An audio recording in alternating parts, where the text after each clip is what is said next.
présentation de notre incubateur récemment créé, mais la grande partie de cette communication sera consacrée aux modalités d'application du nouveau projet du ministère de la Recherche scientifique, donc c'est le diplôme Startup.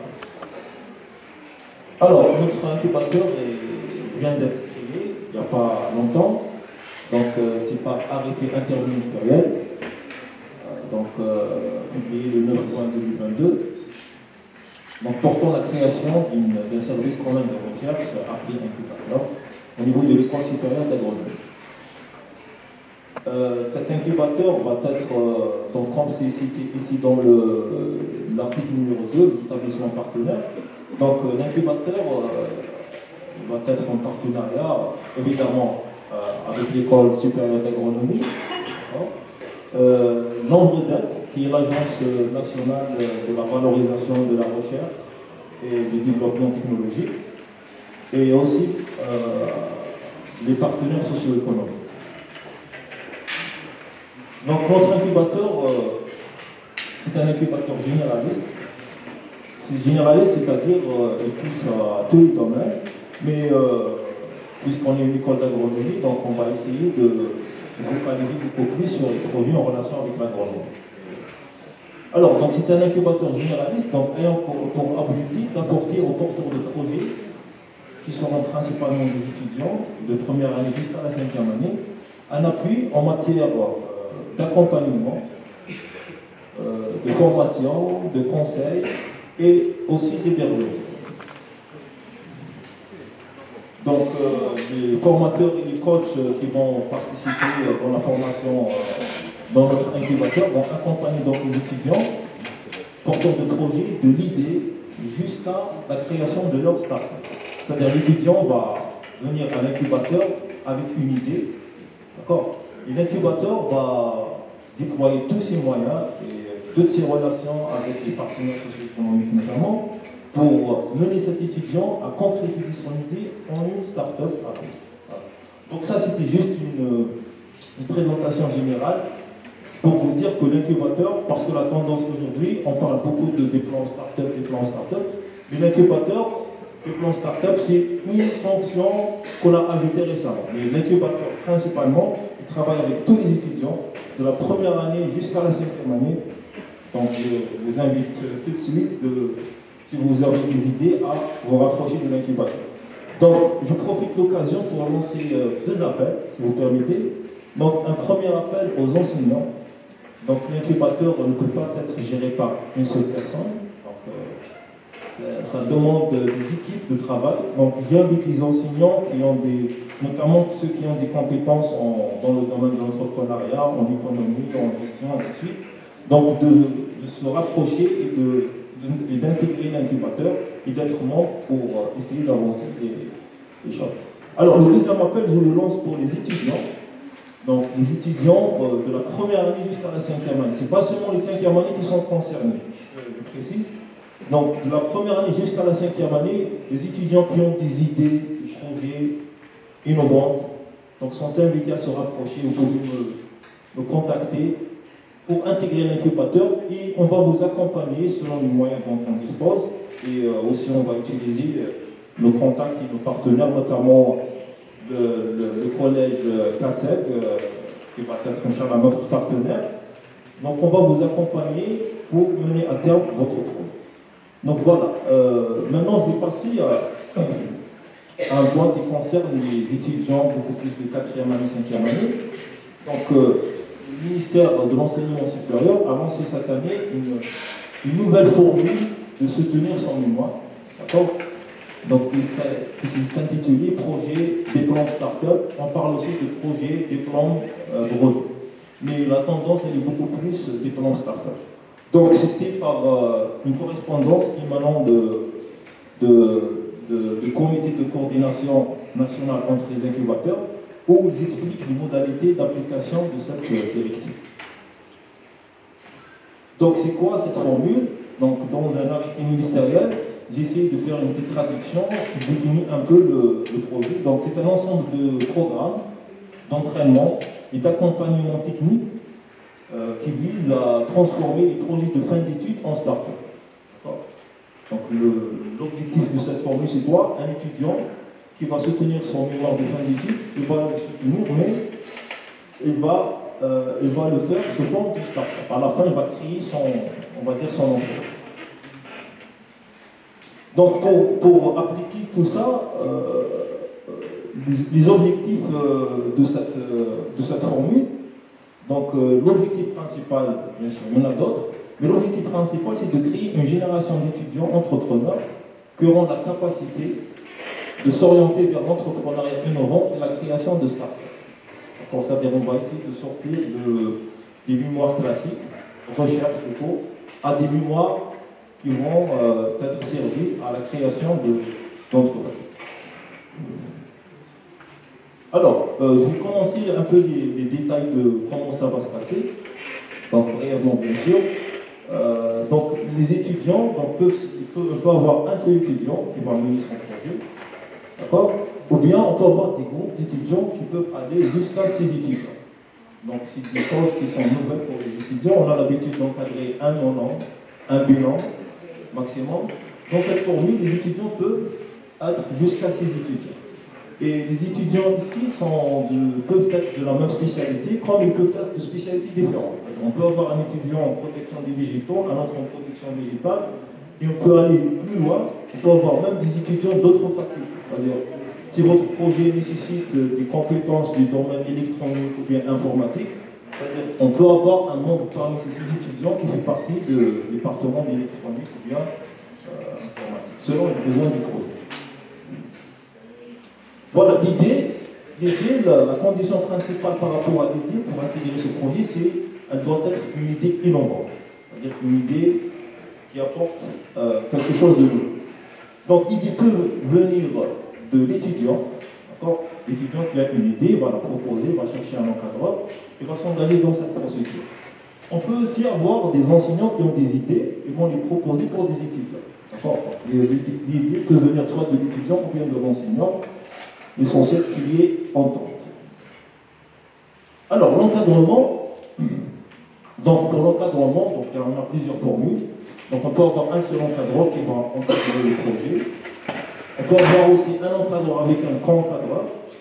Ici, l'encadreur est spécialisé dans l'idée principale du projet.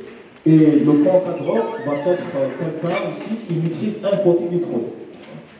Alors, la dernière formule, on peut avoir 2 encadreurs spécialisés, si le projet nécessite 2 spécialités différentes, donc 2 encadreurs spécialisés, et on peut ajouter un co-encadreur qui maîtrise un domaine spécifique du projet. Ensuite, le jury de soutenance, comment ça va se passer? Donc pour le jury, évidemment, il va y avoir un président de jury, et l'équipe d'encadrement, c'est le cas. Et les examinateurs, on va avoir un examinateur spécialisé dans l'idée principale du projet, un autre examinateur spécialisé en business model Canva, et un 3e examinateur obligatoire qui va être du secteur socio-économique. C'est-à-dire on va ramener quelqu'un qui maîtrise votre idée, mais du secteur socio-économique. Et donc ce jury n'est pas forcément limité à ça, on peut ajouter d'autres. Ensuite, le manuscrit, alors je suis là en train de présenter principalement des choses nouvelles qu'on n'a pas l'habitude de faire. Hein. Donc pour le manuscrit, c'est-à-dire le mémoire que vous allez préparer, donc il y a 2 façons. On peut garder le mémoire classique, c'est-à-dire recherche bibliographique, matériel éditeur, résultats de discussion, mais il faut ajouter une partie en annexe qui va détailler un peu le BMC et la fiche technique. Alors, sinon, une deuxième formule, on peut carrément éliminer le mémoire classique et présenter un document qui va détailler le mémoire, va détailler le BMC et l'étude socio-technico-économique. Alors, l'évaluation, elle est basée sur 4 critères. Donc, vous avez la clarté de l'idée, c'est 20%. L'innovation, si l'idée est innovante, c'est 25%. Le BMC, s'il est bien fait, c'est 30%. Et enfin, le prototype. Si vous réalisez un prototype, donc vous allez avoir 25% de la note. Alors, une remarque importante, donc la soutenance n'aura pas lieu si les groupes d'étudiants, leurs encadreurs ont abouti leur travail et tout, ils ne peuvent pas soutenir Donc ne peut pas avoir lieu avant l'inscription du brevet et l'obtention d'un numéro de dépôt. C'est-à-dire, parce que là, on parle d'innovation. Donc si on va soutenir son mémoire en public, on risque de perdre notre innovation. D'accord? Donc la protection de l'idée, elle est très importante. Donc on ne va pas se tenir jusqu'à dépôt de brevet, de demande de brevet au niveau de l'UNAP. Donc là, c'est une étape obligatoire. Alors le CATI, c'est le centre d'appui à la technologie et à l'innovation. Alors, le diplôme qui va être délivré, c'est le diplôme habituel, diplôme ingénieur master. En plus de ça, on va délivrer une attestation. Donc c'est une attestation appelée diplôme startup. Donc c'est une attestation qui certifie que vous avez suivi la formule diplôme startup. Et en plus, on ajoute un annexe détaillé. Donc dans cette annexe, on va préciser toutes les formations que vous avez suivies dans l'incubateur. Alors, par rapport au brevet, quelques détails. Donc, les démarches de brevet seront accompagnées par le CATI. Donc, le CATI, c'est un organe qu'on va créer ici à l'école. D'accord? C'est un organe qui fait la liaison entre l'établissement et l'INAPI, facilite la procédure. Alors, les frais liés au dépôt du brevet, ainsi de suite, seront pris en charge par l'établissement. Donc, la propriété du brevet est partagée entre les étudiants et les enseignants encadreurs. C'est-à-dire, si l'équipe arrive à breveter leur produit, donc la propriété de ce brevet, elle est partagée entre les encadreurs et les étudiants. Et pour ne pas oublier l'école reste le propriétaire moral du brevet. D'accord? Alors, par rapport au prototype, donc le prototype est financé soit par l'établissement, c'est-à-dire l'école, il peut être aussi financé par l'ANVREDET. L'ANVREDET, c'est l'Agence nationale de valorisation des résultats de la recherche et développement technologique. On peut faire intervenir aussi la plateforme Epticar s'il y a des analyses poussées à réaliser. Et enfin, le laboratoire de recherche aussi peut contribuer à réaliser un prototype. Alors, je vais vous présenter une dernière diapo, mais qui résume tout le processus avec les tâches. Alors, premièrement, on va commencer par une inscription des candidats. C'est au mois de novembre. Donc tout de suite, je vous dis, les étudiants intéressés par cette formule sont invités de se rapprocher pour s'inscrire. Ils vont être candidats. Donc ça va être au mois de novembre. Donc je considère que l'appel est fait. D'accord?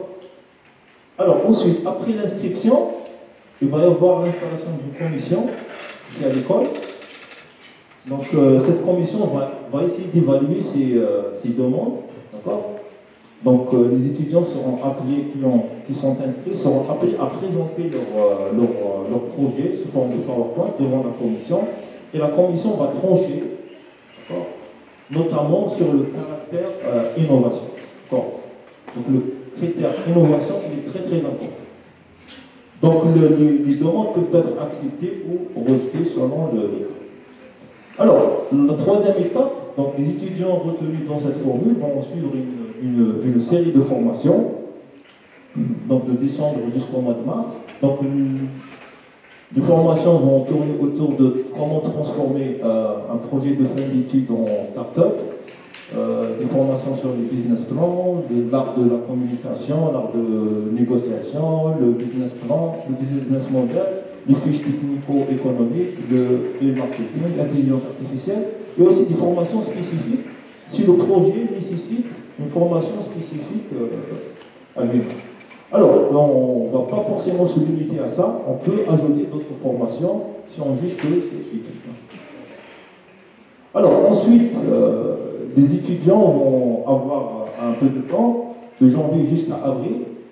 Durant ce temps, ils vont se consacrer à la réalisation de leur prototype, et la préparation de la fiche technico-économique. Alors, une deuxième série de formations sera organisée, mais elle porte beaucoup plus sur comment s'inscrire sur la plateforme Startup Design.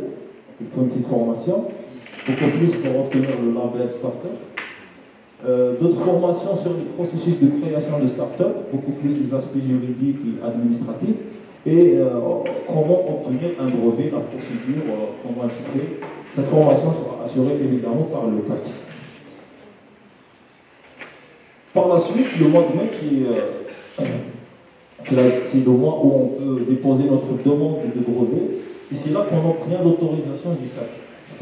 Alors, je précise ici que vous ne serez pas obligé d'obtenir le brevet, mais juste de déposer la demande, d'accord? Et le CATI va faire la vérification, va faire sa recherche pour voir si l'idée elle est originale ou non. Donc une fois l'autorisation est obtenue, en mois de mai aussi, la plateforme Startup DZ va délibérer et donc ceux qui méritent vont avoir le label Startup. À partir de là, les étudiants, c'est-à-dire l'établissement, va organiser des soutenances qui vont commencer à partir de mois de juillet. Voilà. Donc ça, c'est un résumé rapide, d'accord? Donc j'invite les étudiants déjà, si ils ont des questions à les poser durant le débat, d'accord? Et même après, s'il y a toujours des questions ou bien des choses qui ne sont pas claires, vous pouvez toujours vous rapprocher à nous. On va vous expliquer ce qu'il faut. Voilà, je vous remercie.